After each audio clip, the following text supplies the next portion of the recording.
President Vladimir Putin has granted French actor Gerard Depardieu Russian citizenship as promised. Lukas Alpert is joining us from Moscow to let us know if this is just some sort of PR argument on the part of Putin, or is Russia actually trying to attract the wealthy now? Lukas.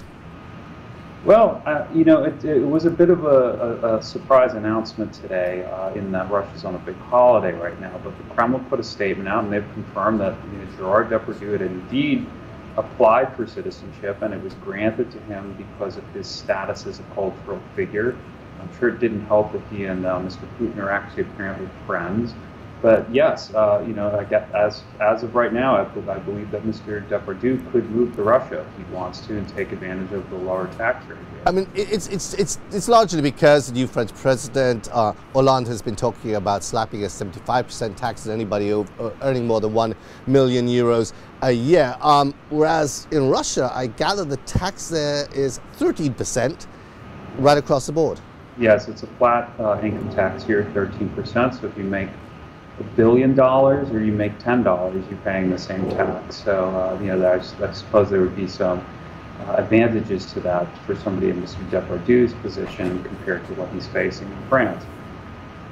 I mean, it is interesting here that people are talking in terms of perhaps maybe other people wanting to follow Depardieu to Russia now. I mean, we had the Russian, Fabio Capello, who was appointed head of the Russian football team in July last year. I mean, he's there. Is he one of those who are likely to take advantage of this? Well, I mean, it was discussed in Russian media at the time because nobody could quite understand why he chose to come here. And he denied it. He said, he wanted to come here because he liked the challenge. But it was, it was definitely discussed. But Russia doesn't really have a history of being a tax haven, despite this sort of somewhat favorable tax situation. In fact, a lot of Russian companies tend to set themselves up abroad in places like Cyprus to avoid the tax situation here. I mean, so this does look as if it could be just a one-off in terms of Depardieu. Well, it's possible. I mean, I know Mr. Depardieu had said that he had some intention of looking into, relocating to Belgium. That was widely reported.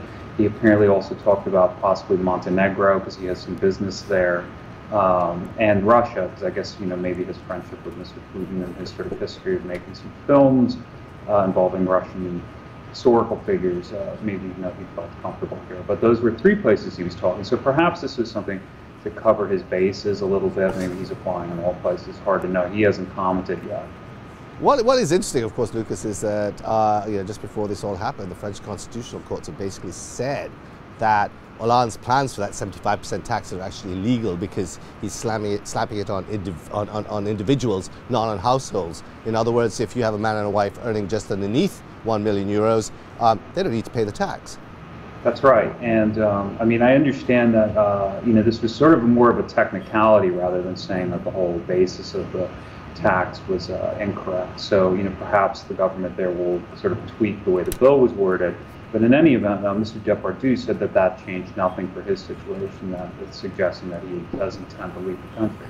Well, you're going to have to let us know, Lukas, when Gerard Depardieu starts building his mansion in Moscow. Thanks a lot.